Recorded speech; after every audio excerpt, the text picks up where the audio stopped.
Hello, bonjour. Aujourd'hui, je vais parler du prince Harry. Je voudrais parler de la réaction des personnes en Angleterre à l'annonce de son arrivée. Rappelons que le prince Harry s'est déplacé afin d'être aux côtés de son père, le roi Charles, qui vient d'annoncer qu'il est atteint d'un cancer. Le duc de Sussex a quitté sa femme aux États-Unis, à Montecito plus précisément, pour se rendre à Londres. Il a atterri aujourd'hui et d'ailleurs il y avait une horde de paparazzi qui le poursuivait. Alors, il se trouve que les tabloïds et les commentateurs royaux ne semblent pas être contents. Ce qu'on va faire, on va revenir il y a quelques semaines de cela, lorsque le prince Charles, le roi Charles, avait annoncé qu'il y avait un problème au niveau de la prostate et qu'il fallait qu'il ait une opération, qu'il soit opéré par rapport à ça. Dans l'époque, on avait critiqué le prince Harry parce que non seulement, d'après eux, il n'avait pas envoyé ses vœux de rétablissement publiquement à son père. Je ne sais pas pourquoi, pour les autres, ça doit être privé, mais pour Harry, ça doit absolument être public.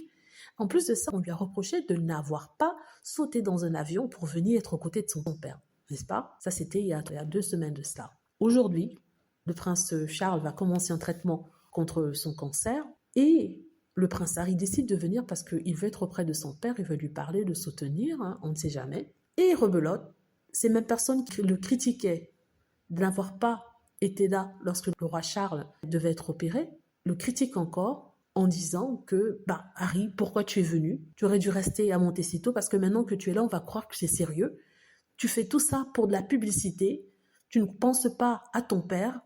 Ta présence n'est pas nécessaire. Mais c'est vraiment de la folie. C'est vraiment de la folie. Ces personnes sont mentalement dérangées, complètement, carrément. Donc, on ne peut pas dire une chose pour ensuite dire son contraire avec une semaine d'intervalle. En plus de ça, on parle d'un père et de son fils.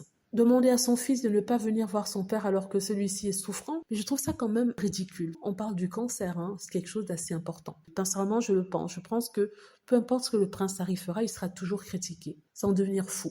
Et qu'il n'a qu'à suivre son instinct, il n'a qu'à faire ce qui lui convient, ce qui convient à sa petite famille, et c'est ça le plus important. Voilà, c'est ce que je voulais dire. Dites-moi ce que vous en pensez. J'espère que vous avez aimé la vidéo. N'hésitez pas à cliquer sur like si c'est le cas, à vous abonner pour plus de vidéos et à cliquer sur la petite cloche afin de être averti lorsque je poste une nouvelle vidéo. Merci.